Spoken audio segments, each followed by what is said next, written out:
Got it. When asked in an interview, being able to identify components of an elevator pitch, which we'll get more into later during the presentation, and then also to be able to give a specific and precise elevator pitch. You should be able to list and recognize at least three, much more than that, hopefully by the end of the presentation, of the most commonly asked questions in an interview, and to be able to recognize and respond to at least 3 or more inappropriate questions that might be asked during an interview, and then general guidelines and proper preparation of for an interview. So that's things like proper dress code, what questions to ask, how to discuss your research, extracurriculars, and all things of that nature. All right, so let's get into it. So we're going to start with the basics. So this is basically the foundation of everything that we want you guys to be able to know, to be able to have a successful interview. And the first and most important thing is you have to know yourself. You have to know yourself very well, because if you don't know yourself, you're not going to be able to present yourself in your interview and talk about yourself with your interviewer. So that's number one. You also need to be able to discuss and know what you want, know the program and the position, know the do's and don'ts. And by the time we know all of this, you should be very prepared for your interview. All right, so to know yourself. So this is going to require a lot of self-reflection, which it might seem very easy on the surface level, but to be able to provide good and in-depth answers is going to take a decent amount of time and reflection. So sometimes people struggle with this because they don't want to come off as egotistical or very boastful. So one of the ways that you can frame this is, how would your closest friends describe you? So that way you don't feel like you're just thinking of self. And so what we're trying to get at here is think adjectives. So when you ask your friends, like, how would you describe me? You don't need a whole paragraph of response. We're thinking positive, productive adjectives. So that could be consistency, determined, reliable, compassionate, things like that. And hopefully the way your friends describe you also would be ways that you would describe yourself as well. And so they can align, right? And that's going to get the ball rolling and hopefully be able to broaden it out as we go along. And so also, how do you see yourself? And this is kind of what I was talking about how other people would hope how you would hope other people describe you. And then also being able to know yourself is what makes you different. So what's going to make you stand out? Because by the time we get to residency or applying and doing interviews for residency, everybody is smart, right? Everyone's passed the SMART test. Everyone has the scores, they have the grades, they have all the extracurriculars. Like, what makes you different from the applicant who's applying next to you? Okay, and now weaknesses. So it is important to spend just as much time trying to understand and reflect on your weaknesses as it is your strengths. And a lot of times, for different reasons, people don't really like to go into the areas where they feel like they're at a deficit and places where they're not strong in. But the truth of the matter is, just like we all have strengths, we all have weaknesses. So it's not something that you should avoid. It's not something that you should try to put off. It's really important that you're able to recognize and self-reflect on what areas that you could actually improve in. And so when someone asks you in your interview, what are your weaknesses, or what is a weakness that you are aware of, it's really a two-part question. So one, you have to identify what your weakness is. And two, you have to be able to provide an action item on how you're actively working on combating that weakness.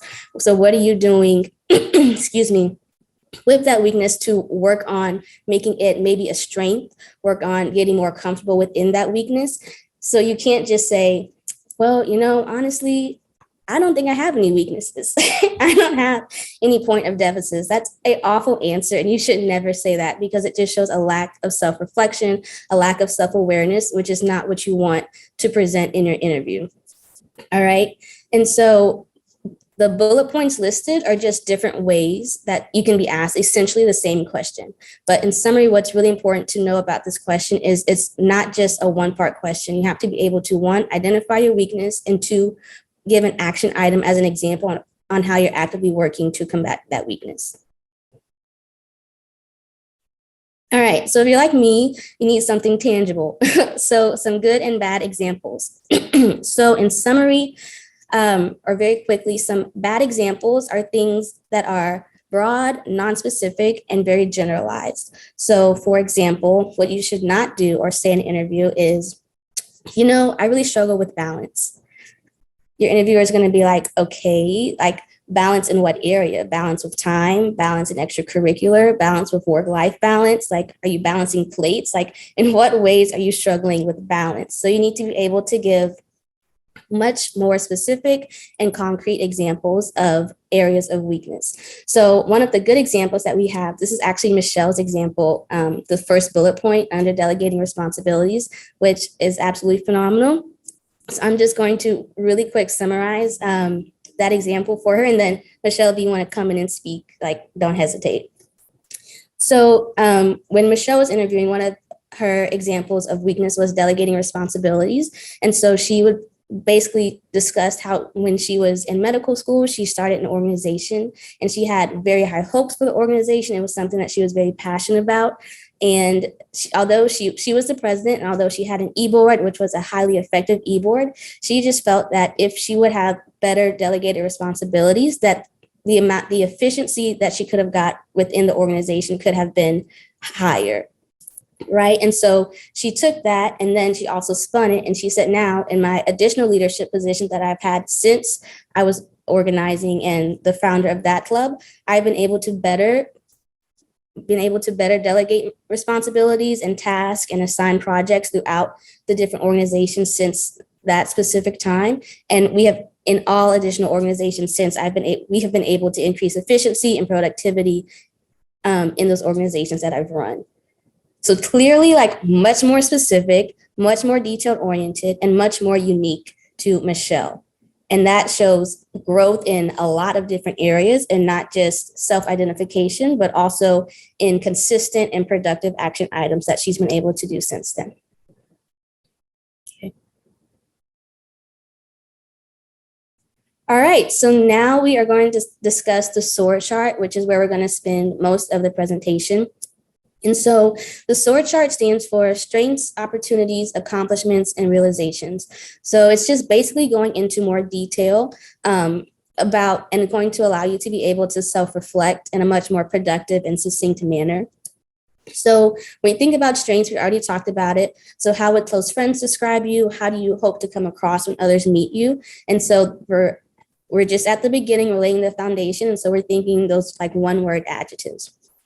All right, opportunities. So also something that we kind of discussed on. So what makes you unique? What makes you different than the person standing next to you? How is your background affecting you today and allowing you to make different decisions or have different experiences than else? Accomplishments. So what have you been able to achieve personally and professionally? So the big thing about accomplishments is that whatever you decide to talk about really needs to be meaningful and it needs to have an impact. So if you just applied to a scholarship and you didn't put that much effort into it, but you got it and you have it listed as your accomplishments, but it doesn't really mean much to you, if they ask you about it in the interview, like, what are you going to be able to say that shows that this was something that you had value in it, you took something away from it? So you really want to put the high points and something that had significant impact and meaning for you personally. And then realization. So this is something that we might not be thinking about maybe as like second or third year medical students or wherever you are in your training. But the goal for residency applications or interviews, it's obviously acutely to get into residency, but our ultimate goal is not just to be a great or phenomenal resident, it's to be a great or phenomenal attending or physician at the end of it. So you need to have some sort of idea of what your goals are in like the next decade plus. You don't have to have it perfectly, you don't have to have it all laid out, but I mean, I think it's reasonable to be able to say, oh, I want to work in academics and maybe a private practice, maybe some idea of a fellowship, whether you think you'd want to work in a rural or city area, just some idea so that they know that you have some target that you're working towards and you're not just like aiming in the abyss and like begging, please just get me into residency. This is my only focus. They want to make sure that you have some idea about future aspirations. All right, so at this point, we would break out into breakout rooms, but since there's just a few of us and then you guys are all in the room, we're just going to stay in this stay in this space. And then we have like 15 minutes, and it's really for you guys to, we're going to work together to just go through each of these categories and see like if what you guys think are strengths, what opportunities you had, if you guys have any questions. So we're going to start with the strength category. And Michelle, if you guys want to just tune in or chime in or watch the chat to see if anybody is discussing anything. So we'll just start off with strengths. What do you guys feel like are some strengths that you have, or things that you think are strengths in general, that you think would be good to talk about in an interview? You can call them out. I don't know if we can hear you, or you can put them in the chat, whatever makes you feel most comfortable. Can you hear us? Can you hear us? We can hear you. Cool. Well, I'd say Jess Mayer would describe me, well, I describe myself as a very dedicated person. I'm interested in neurology, so I think in terms of being focused and being able to complete a task, very goal driven. And yeah, I'll pass the mic on to Jess Mayer.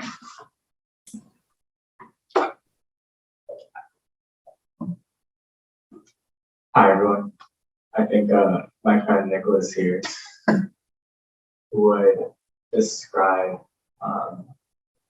one of my strengths as being like a compassionate listener. I like to think that I will sit and listen to people's goods and bads, and then do what I can to either and support them or to help them find a way through what they're going through.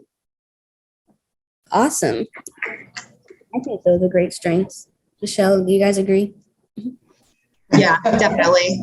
And those were both like actually things that I had written down when I was, preparing my strengths. And it's like okay to make like a pretty extensive list, and depending on the day or just what you're feeling, you can pick and to share whichever ones you feel. And I mean, really what you're trying to get through with sharing your strengths is like, why are you going to be a good resident? So being a compassionate listener is something that I would want in a co-resident, and something that program directors are looking for. By the time you get the interview, it means they want to see who you are. Like, they are willing to accept you based off your scores and your CV. And at the point of the interview, like, they want to know who you are as a person. So I think those are both great strengths. All right. So what about in the area of opportunities or experiences? Anything that you guys can think of that makes your experience different or unique or stand out? What do you guys think? Okay, I'll answer this question. I'm actually not I'm not applying to residency. I am a female student applying to medical school, so a little bit like, behind the whole process. So, early on in the process.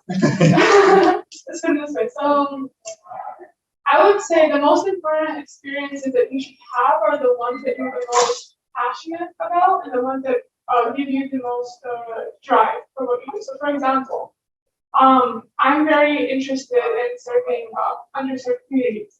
So one of the things that I did was learn Spanish for this, and that has gotten me really far into the culture and history, the language, and being involved in community-based organizations that consider Spanish speakers. And that is evident in my resume, in my application, like speaking about it. So yeah. Awesome. I think that is phenomenal and very powerful. And I definitely think that is something that is going to make you stand out on your medical school interviews. And just make sure that even though you started it as like a pre-med, that's something you can absolutely continue to grow in the as you matriculate into medical school. And then by the time you get to residency, your history in that particular area will definitely show your consistency, so your passion, and will obviously definitely show the impact you've made within those communities. And so it'll be absolutely phenomenal by the time you get to your residency interviews. Thank you. All right, so accomplishments. Anybody have any accomplishments, either professionally or personally, that you think would be powerful to discuss in interview season? All right, hello. I'm also a pre-med student. I'm also applying to medical school this summer. And for me, I have been the head mentor of my honors group for the past 2 years. And for me, that's a very big accomplishment because I'm actually an international student. I moved here from Brazil in 2016.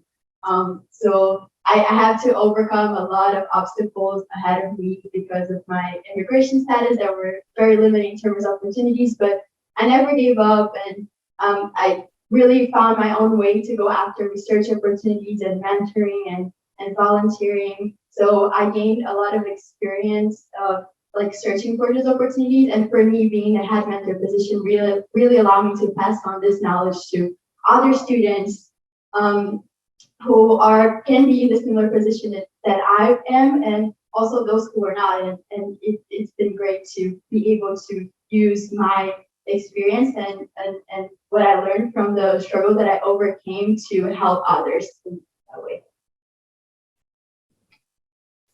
Yeah. Okay, that's awesome. First of all, kudos to you. I think that shows a lot, right? So that shows consistency. It shows a dedication. And I think it's important that when we're talking about accomplishments, it doesn't necessarily have to be like some grand like award. It doesn't necessarily mean that you have to like get first place at a research exposition or anything like that. It just has to be something that like you are a perfect example of, that is something you're very passionate about, something that has impacted you. And I think one of the most powerful things that you said is that even though it was difficult for you, even though it was a struggle, one, you didn't give up, but two, your emphasis on being able to go back and help anybody else who is in your situation or who has experienced something similar to you, to help them so that they don't have to go through, the exact trials that you had to go through. So I think that's awesome. Michelle, do you guys have anything to add on that? I personally think that her story was such a beautiful example of accomplishment because it covers both personal accomplishment with professional accomplishment, and it kind of shows like an entire picture of who she is as a human being first, but also as a future physician. So yeah, kudos to that. Yeah, I would agree. And for questions like this, I think this is a good time again to show who you are as a person. So like I said, they already looked at your CV and your application and they think you're a superstar because you got the interview. So at this point, you can talk about an award that you won, but I think it's even better to talk about who you are personally. So, the fact that you navigated higher education in a country that's not your own, without the help of your parents being here, support system that other people have, that shows a lot about who you are. And like Ryan said, how dedicated you are to get here. So I think that that's a perfect answer. And honestly, in my opinion, better than talking about something like, I am very into research and I won this award, which is good, but they probably already know that you won this award, but if it's something you're passionate about, of course you can elaborate and choose that example. But I think in the grand scheme of things, talking about who you are personally is even better. Exactly. Okay. So last but not least, realizations. Does anybody just want to spit out their future dreams, future goals, or where they see themselves professionally in about a decade plus?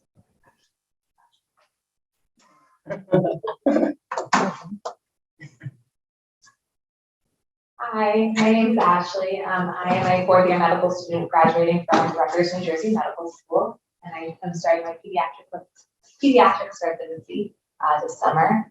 So what I would like to become in 10 to 20 years.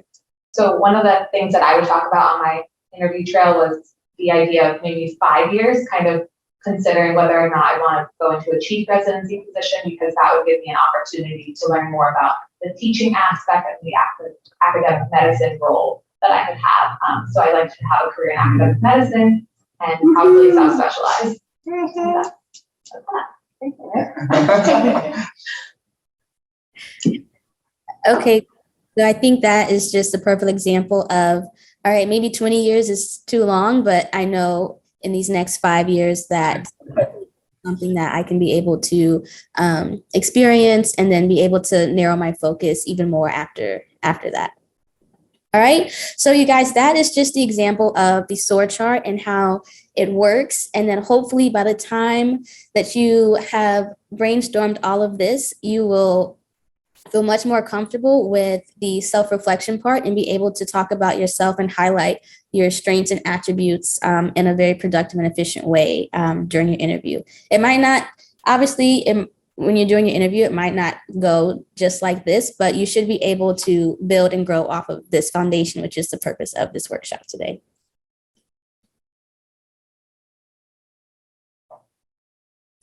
All right, and so now very quickly, we're just going to go over the components of a successful elevator pitch. So if you don't know what the elevator pitch is, so this is basically the concept of you're getting in an elevator with someone you don't know, and they ask you the question, oh, hey, tell me about yourself.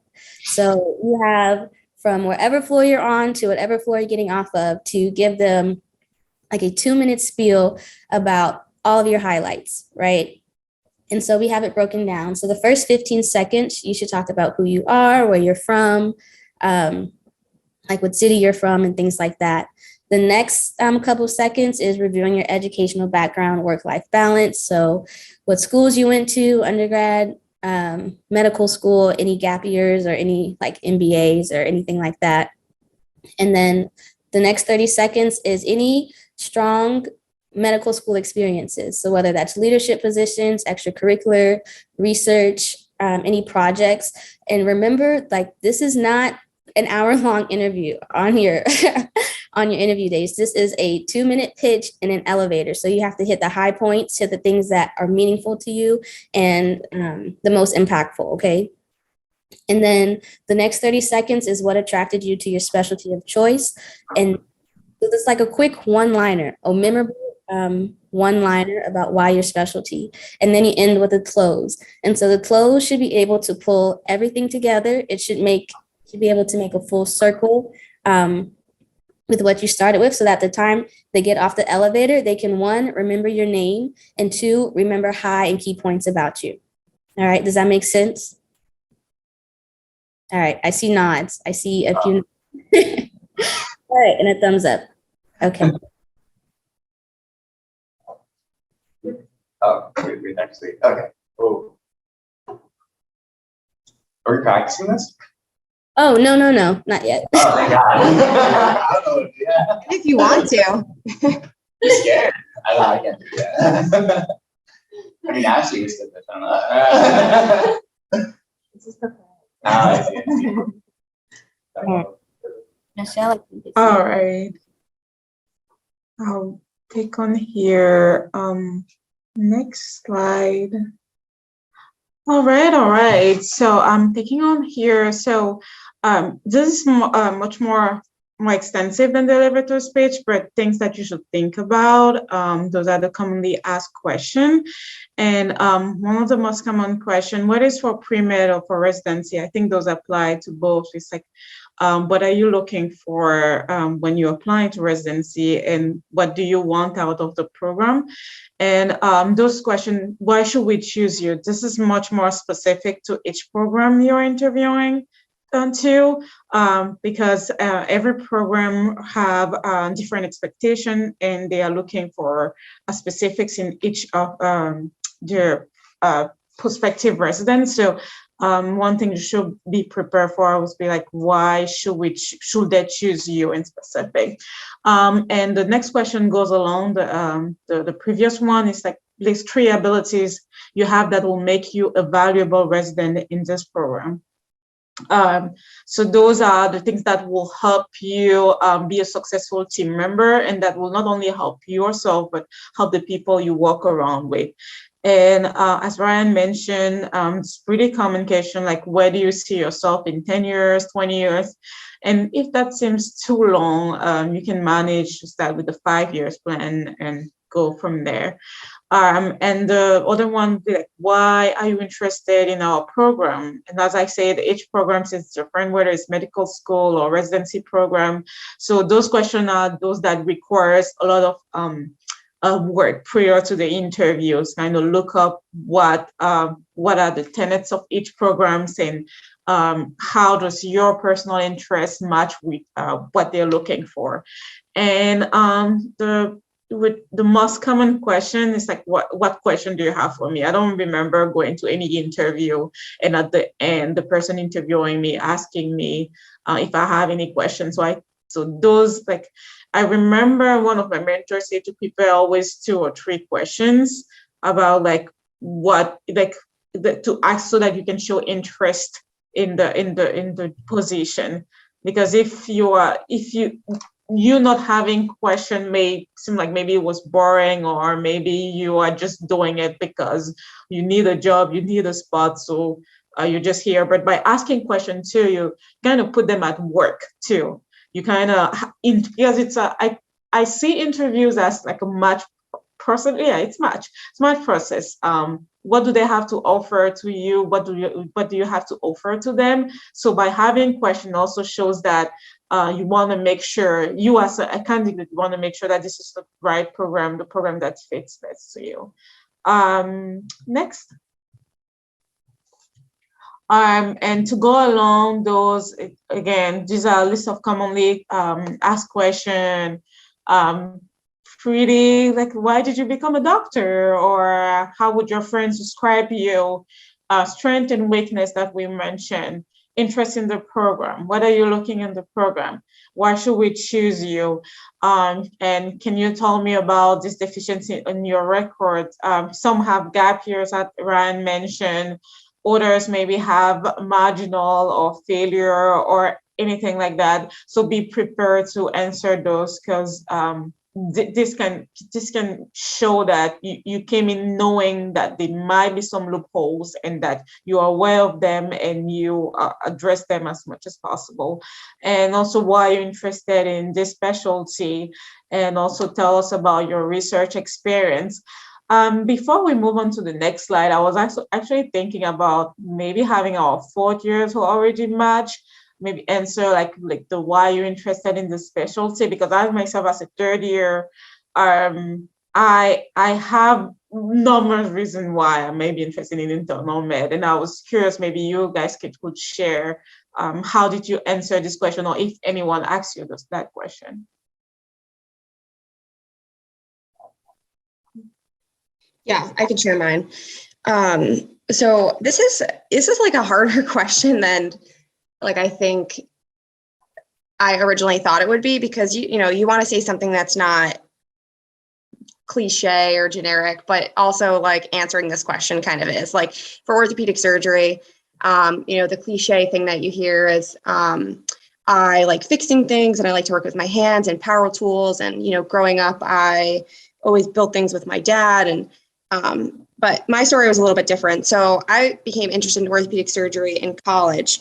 I was working, I originally went to college to be a dancer. So I think I inherently was interested in anatomy and physiology when I was studying in college. So that kind of got me interested in the science aspect of orthopedics, just loving to learn anatomy and physiology and biomechanics. And I started working with physical therapists in college, thinking that I might want to do that instead of being a dancer. And I always found myself talking to patients about the surgeries that they had. And I thought, wow, I would love to watch an orthopedic surgery. I didn't have any surgery growing up. I was very healthy, and I just I shadowed orthopedic surgery during college, and I just thought it was the most amazing thing ever. And what I loved about it was that it kind of took all my interests into one. So anatomy, biomechanics, working with patients, getting them back to doing the things that they love. So that was kind of why I originally got interested in orthopedic surgery. Wow, nice. Anyone else want to chime in? And obviously it doesn't have to be perfect. Like, Yeah. you'll work on, like, mine was much more polished when I said it like months ago, but it feels like forever. And you, like, just getting the words out there, like practicing this stuff is like so important. I'm sure Ashley, are there any other fourth years with you guys in there? I have to. Yeah.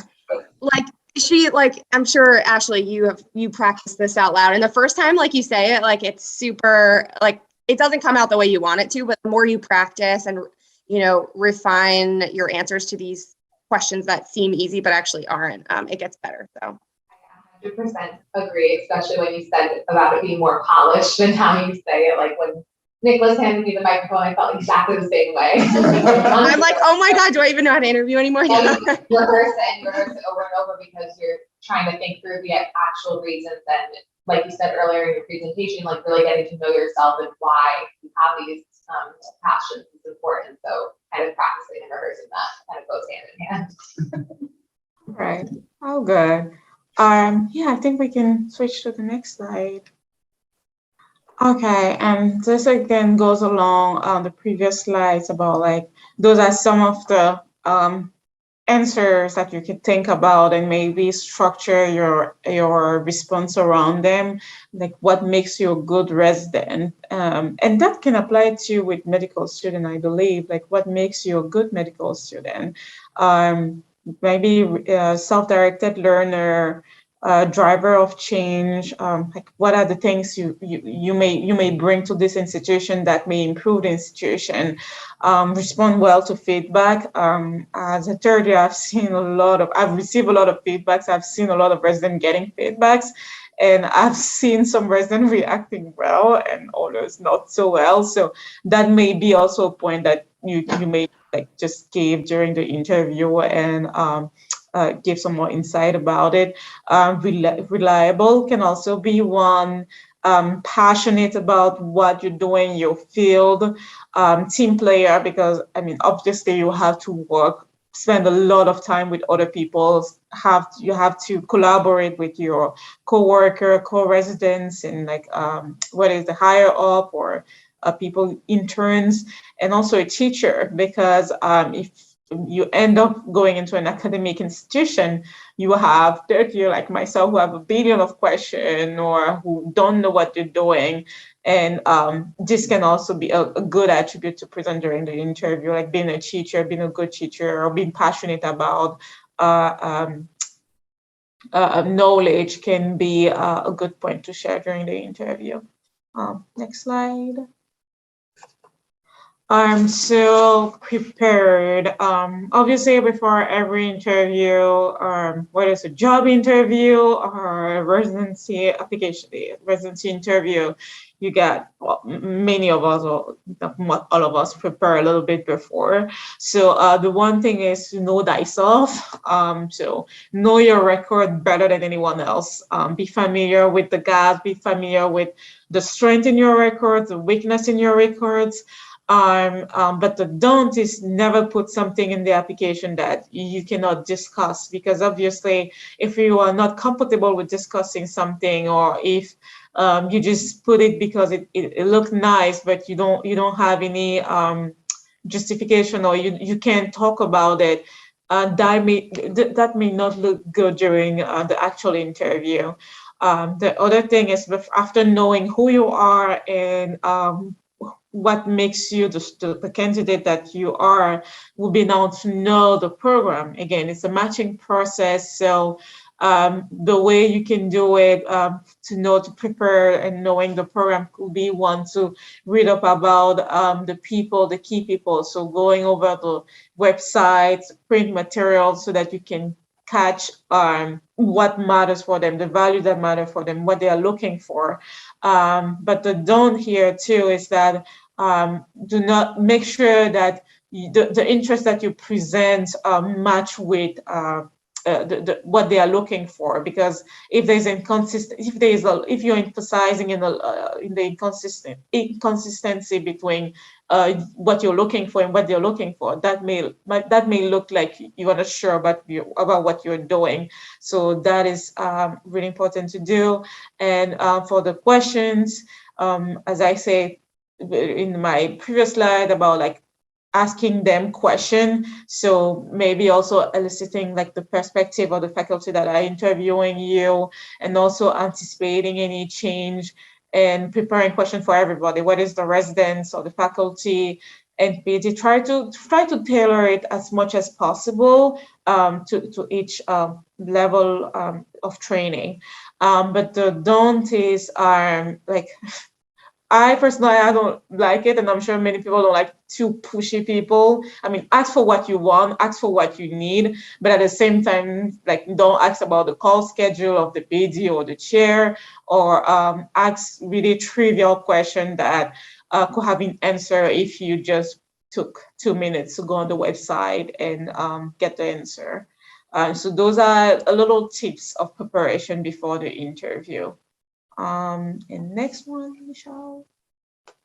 No, it's about showing off. So you got to know yourself. You did the inner work. You did the Googling. You tried to know the program. Now it's about the day showing off. Now, unfortunately or fortunately, people first see you, how you present yourself. So the do in terms of dressing is power colors, polished shoes, iron clothes, like looking sharp, the don't will be the heavy perfume or really tight clothing. Really revealing or tight clothing. And then in terms of arriving early, as with every important things in your life, I believe it's to arrive early, trying to know where you're going in advance. One tips that one of my classmates gave me a couple of years ago was to go to the site before the interview, the day before, just trying to figure out your way so that in the morning of the interview you're not completely lost. Now with the online interview too, I don't know, I'm not sure how that applies, but if it's in-person interview, know where you're going in advance. And even if it's online, know the time zones. I know I struggle with that recently because I was on a different time zone and it was messy. So also know if it's Central Time versus East Time, just be aware of that and mark your calendar. I'm sure none of us want to miss an interview that we pray for. And the don't is not aim for the like coming, if it's at 8, coming at the exact time. Yeah. And the next one. I was going to throw in, especially with virtual interviews. So I had one in-person interview and I did exactly that, Michelle. Go to, if you get there the day before, just go scope out like where you have to go, think about parking, all these things like add up. And for virtual interviews, technology doesn't always work. So I always logged on 25 minutes before, just to be safe. Like it sounds super early, but like, little things like plugging in your computer to charge, and you might forget that. So it's good just to like plan to be there even virtually 25 minutes early. Thank you. That's such a good suggestion. And now we talk about the before coming to the interview, the morning of the interview, and now during the interview. There are definitely those like showing high enthusiasm, showing energy that you're interested in the thing, be friendly, be respectful with everyone. There's a thing in my culture that say that the same way the same respect you give to the boss is the same respect you should give to the driver, which translates to respect everyone, because words definitely go fast and circulate around. So you might think this person doesn't matter or some, but that may be your pitfall. So again, respectful to everyone, firm handshake, good eye contact, and definitely, which is involved, turn off your cell phone. The don't is the body language. Be aware of that, because that can definitely talk more than whatever come out of your mouth, and assume that all the support staff have, that would be a mistake to assume that the people that you grade, the assistant, the secretary, don't have any role in your evaluation. That can actually be hurtful for you if you're not aware of that. In terms of also managing the conversation, like take the time to answer questions before answering questions. Think a little bit before, don't have to rush. Alternate your tone. I know myself that I tend to speak sometimes really loud. And just because sometimes I'm just really excited or a little bit nervous. So maybe be aware of the tone, your body language. Also, if you do not understand, ask. I think that's the easiest way to do it. It's like just ask the person, please, to repeat themselves when necessary, and staying positive and maintaining eye contact.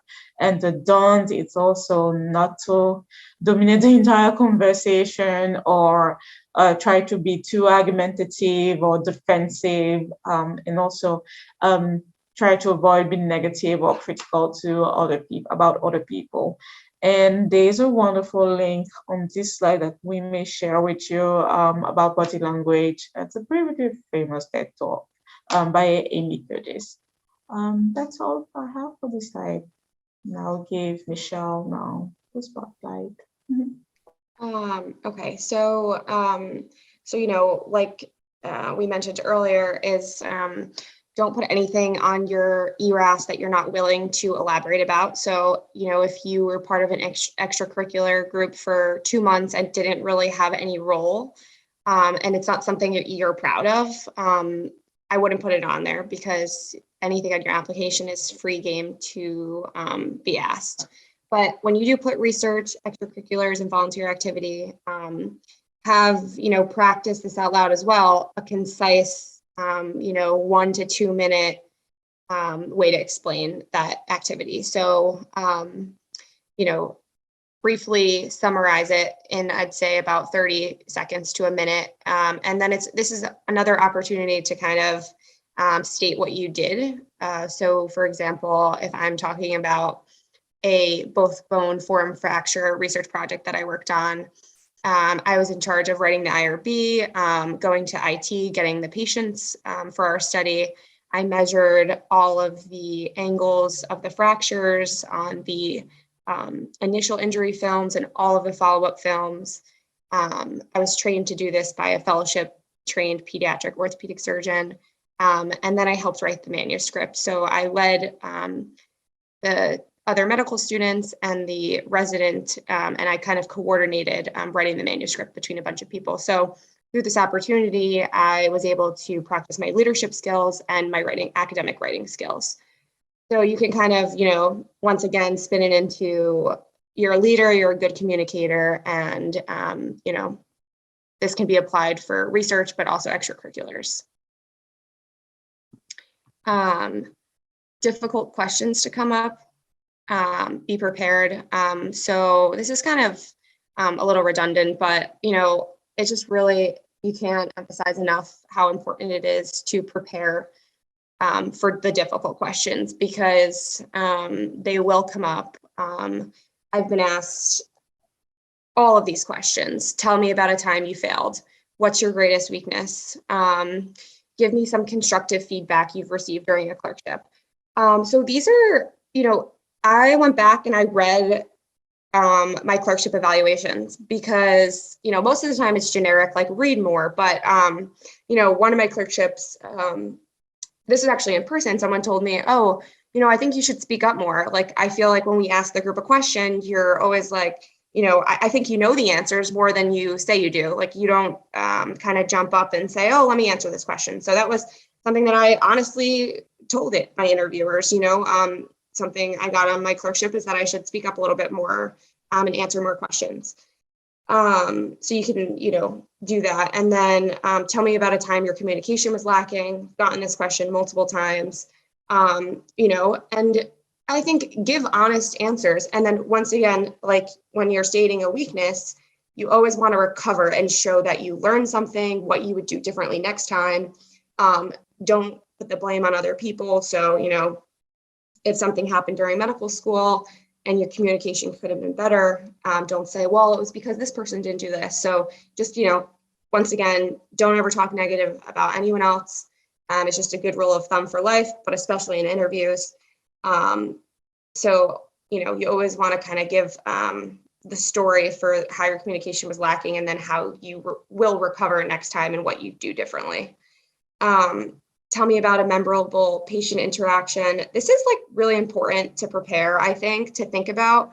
So if you're for the third years, I guess your third year's over, but if you're a first or second year, just, I don't know, I would jot down, like if you had a memorable patient or something that really affected you, or, a patient that really appreciated you, like in like a Word document somewhere, you could just write like, oh, I saw, without any patient identifiers, but, I saw a 67-year-old who was really reminded me of my mother, and she was going through a lot of, things with social determinants of health and whatever. Just, think about patients that are memorable to you and remember them, because you'll probably be asked about one or two. Some inappropriate questions that you should never be asked, and, but unfortunately you might be, about your marital status or your parental responsibilities. And honestly, unfortunately, this is kind of more towards females, especially for someone, going into a surgical subspecialty. Like myself, this was something I was worried about getting asked, like, what are your plans for kids? And I fortunately was not asked this, but I did have other friends applying to general surgery who did get asked about, children, plans for children and things like that, which should not be asked. Their residency programs know that these are illegal questions. But these are some examples of things that you could say if you do get asked, and, more likely to be female, but they might ask men this as well. So my residency faculty and colleagues will tell you that I've always capably balanced my work and my professional responsibilities. Or something like, I'm fortunate to have family that is supportive, and this allows me to focus on my work and fulfill everything that's expected of me. So you don't have to be worried that I would not show up for things. I am, committed to fulfilling all my responsibilities. You can just keep it really vague. Some people say that you can go with like a joke and be like, oh, I don't really think you're supposed to be asking me that. That's also an option. You can also be really stern and serious and be like, that makes me feel uncomfortable. I don't know why you're asking me that. But honestly, when I was preparing, like my plan was to say something like this, I was planning to not be argumentative and just say, well, I'm fortunate that I have a great support system. So that's not anything that I am worried about. And then same thing for religious affiliations. A great way to come back at these questions is, do you have any specific concerns that I can answer for you? Sometimes that makes them feel uncomfortable and they'll be like, no, so, but anyway, you shouldn't be asked that. So there's different ways to approach inappropriate questions. And at the end, there's a link. I'm not sure if you get these slides, but there's a link for questions that you should not be asked. So it's always good to, like anything else, just prepare for everything. And another part of preparing well is doing mock interviews. So most medical schools, Albany Med offers mock interviews with faculty. So you can do that. And then I would also suggest doing a mock interview with someone that you're close with. So I did my best friend from college. We went on Zoom. I recorded our Zoom meeting and I watched it afterwards. And it is painful, but you realize that you do things that you wish you didn't. Like, for instance, I noticed that I said a lot, which I really worked on throughout my interview season. And, it's really just about, for me, it was about speaking more slowly and being more confident in what I'm talking about. So that came with practice. And then I also realized that I did this weird thing where I like clicked my mouth, like I would go.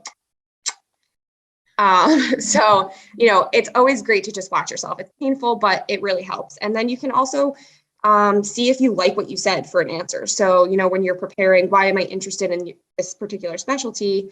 You can listen to what you said and you're like, oh, I don't like that I said that. So it's just great to watch yourself, but definitely do mock interviews. It's intimidating and you'll feel like, oh, I'm not ready to do a mock interview yet, but you'll never be ready. So just do it if you get the chance to. For virtual interviews particularly, I think that for the third years in the room, I think that most of your interviews will be virtual. So a few things that I learned from webinars similar to this one was that one, there's two ways to think about a background. So, you know, you'll get some advice from some people to do absolutely nothing in the background. You'll be a floating bobblehead. Or you can do something with minimal distractions, like put a plant or a picture or something that you're proud of that you want to talk about. Because if you do have a picture in the back of your screen, I would say every interview at some point, someone's going to ask you about it. I ended up going with the minimal distractions. So I had a plant and a picture. And I actually got feedback several times from interviewers that it's refreshing to see that there's something in the background, that it's, you know, the bobblehead plain background isn't people's favorites, but you know, for the people who did a plain background, maybe other people said other things. So either way, you can't go wrong. I did pick to have a few things in the background, and I like that. I did invest in a ring light. So, you know, because you're not in person, these are little things that you can do to kind of have a clearer image of yourself. The ring light really lights up your face, and I one time didn't use it, and the whole time was like, oh, I wish I did. An Ethernet cord, so that plugs into your computer and then attaches to your router. God forbid that your internet or Wi-Fi isn't working. This is like a good backup. So it'll, you know, you don't have to rely on wireless connection. It's plugged into your computer. They are a little pricey. I think mine was about $100, but I split it with my roommates because we were all sharing. We were interviewing from our apartment. So I think that is worth investing in. But if you had to pick one thing, if your budget's tight and you had to invest in one thing, I would say a webcam with a microphone. Amazon has pretty good options. I got mine from Amazon for $60. Again, I split it with my roommate. So it was $30 each, and it's really worth it because you'll see, I saw other students that didn't have, I think they were relying on their computer camera and microphone, and their voices weren't as clear. And I practiced this because you know, on Zoom, I practiced setting up my microphone and then went to the other room and heard myself speaking, and it was much more clear with the webcam. So that's a really good investment.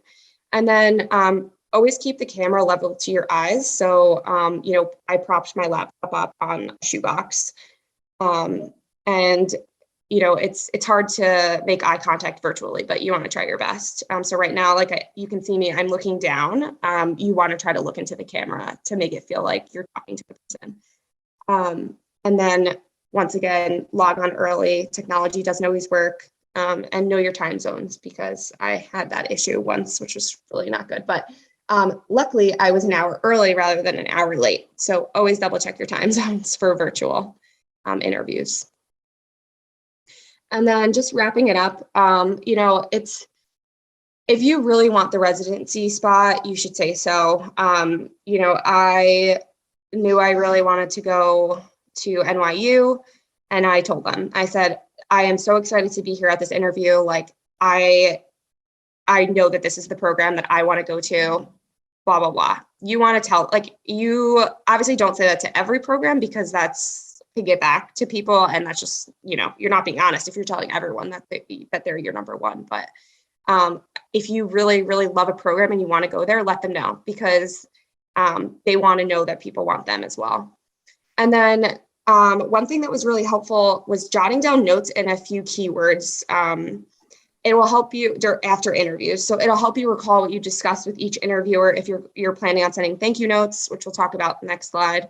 And then it also helps you when you're making your rank list. So at the end of interview season, all the interviews kind of get mushed. You're like, which one was the one that I liked or didn't like, or someone said something rude to me at this interview and I didn't like that. You know, I used to, after every interview, I had a little book and I would write like the date of the interview, and just things like, oh, I loved the residents here. The program director was really welcoming and so nice. I got good vibes. Like I would just write great vibes, like little things just to help you when you're making your rank list, because sometimes like you usually can easily pick your top 3, I think. It gets a little bit harder when you're like at 5, 6, 7. So going over your notes was helpful for me, at least. So post-interview thank yous. I think this is dependent on specialty and the program. So you'll hear a lot of different things. One thing you can always do is ask. So, you know, when you're meeting with the residents, or even to the program director, what do you expect for post-interview communication? I've had programs say, no thank yous, no communication, do not email us after. If they tell you that, do not do it. I, you know, saw people say, well, I'm still gonna write thank you notes. But when we were going over this presentation with Dr. Claire and Dr. Pina, they both were like, we don't want any more emails. They are busy, they know that you're thankful. So, I mean, it's really person dependent. I did not do any thank you emails.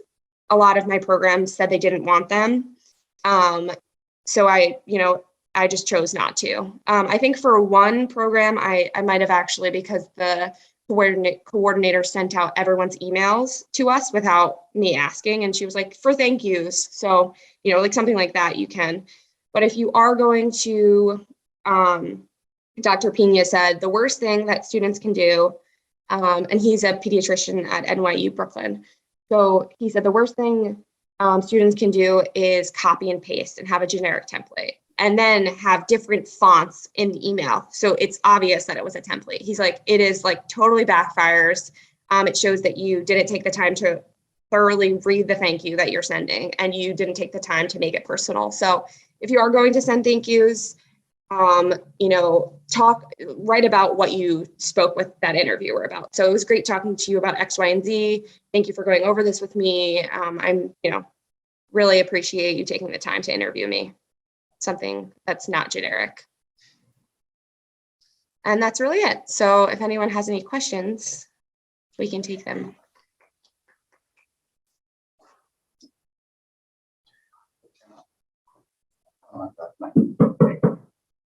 Hey, this is Dr. Sanchez. Excellent presentation. I really appreciate the teamwork and worked very well.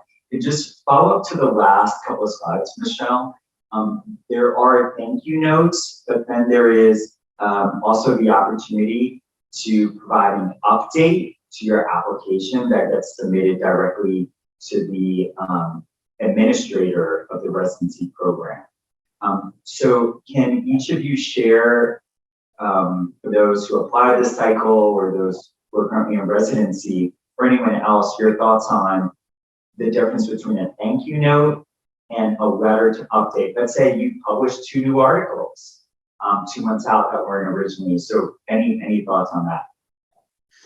Yeah, that's a great question. So I think that they are very different. And just from, you know, going through the process not too long ago, I think that updates are a great way to stay in touch with programs that you're really interested in and to show, like, you know, follow through. So I was working on a manuscript during my application that got accepted. So I did, for, you know, programs that I was very interested in, reach out to, I think I sent it to the coordinator and asked if you could please forward this to the program director. So I think that, yes, they're very different. And updates are a good way to show that you followed through on the things that you're working with, and to show that you're interested in a program and you're willing to sit down and take the time to, you know, let them know about the things that you've accomplished. I don't know if anyone else wants to comment on that.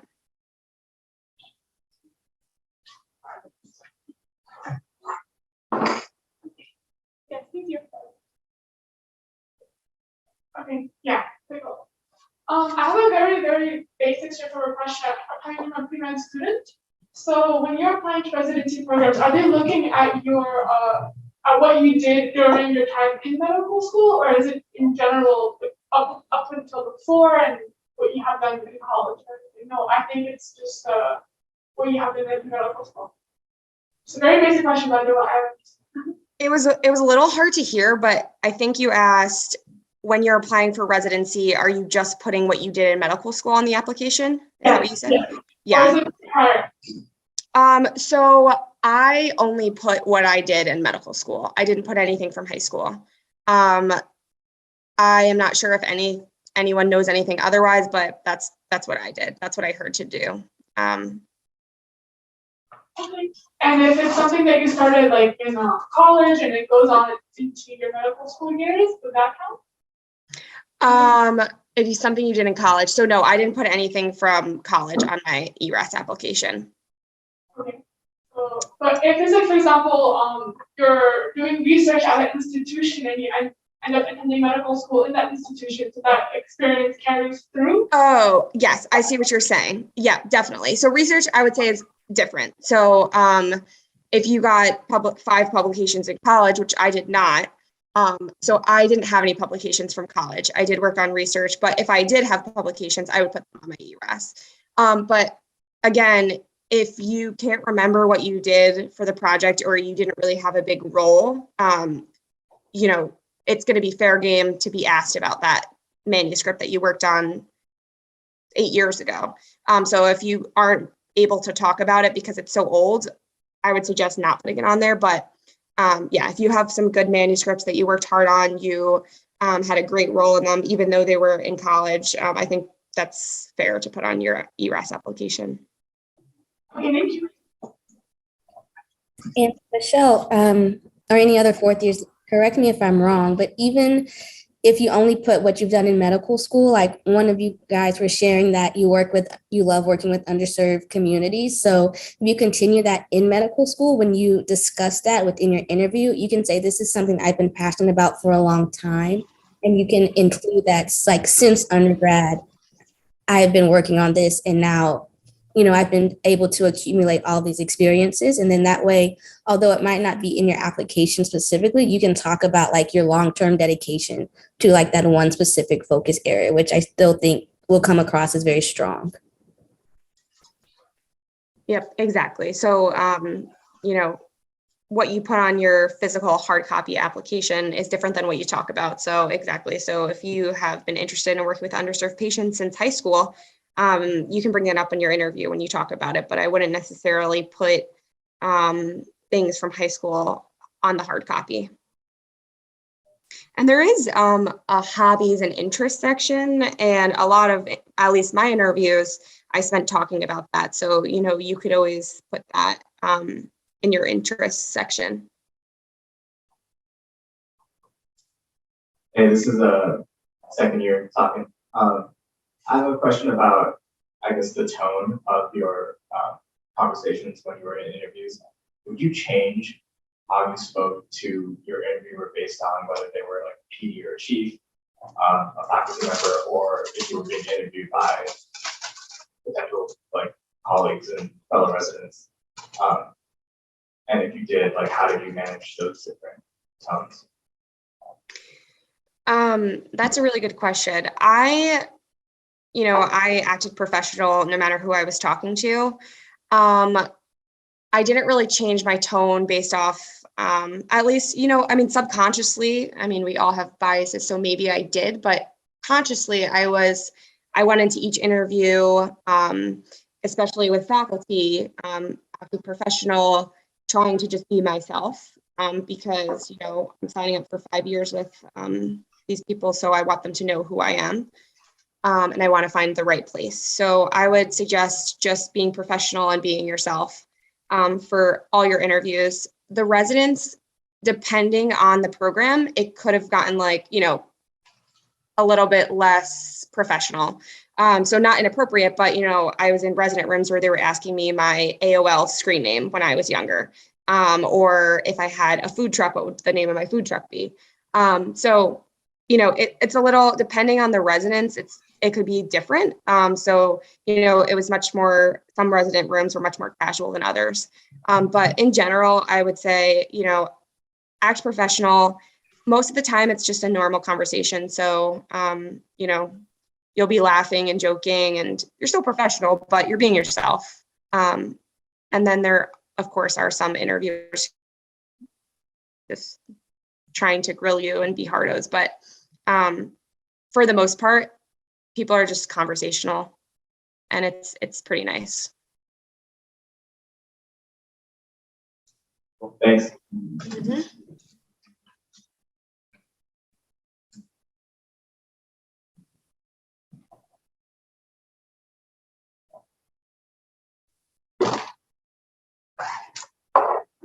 And then if there's no more questions, I don't know if you're able to get these slides, but this is just the list of more inappropriate questions and then the link for the TED Talk.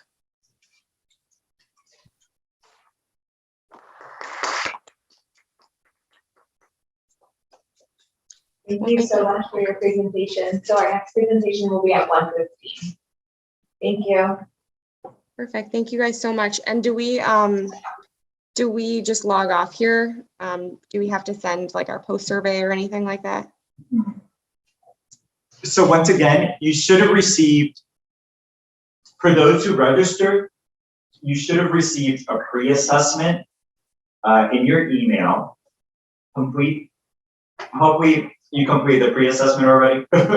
And then after completing and submitting the pre-assessment, it automatically sends you the post-assessment.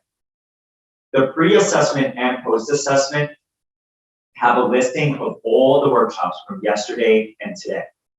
So you should evaluate those workshops that you attended. The caveat is that all of these are taped, so you will have an opportunity to view some of the other workshops and also complete the pre and post. And I don't know if Joyce, are you still on? And if you want to add anything more to that, Joyce really supported, you know, getting this done, the assessment. But any questions about that? Nope, that's perfect. I don't think Joyce is with us anymore. She's signed off, I think. I don't see her here. Excellent work, everyone. So that's going to be the next step. We're sending out the videos. All right, I can't wait to see the final leg, the complete vetted portal submission. You're almost there. Thank you so much, Dr. Sanchez. Thank You're welcome. Thank you. Bye.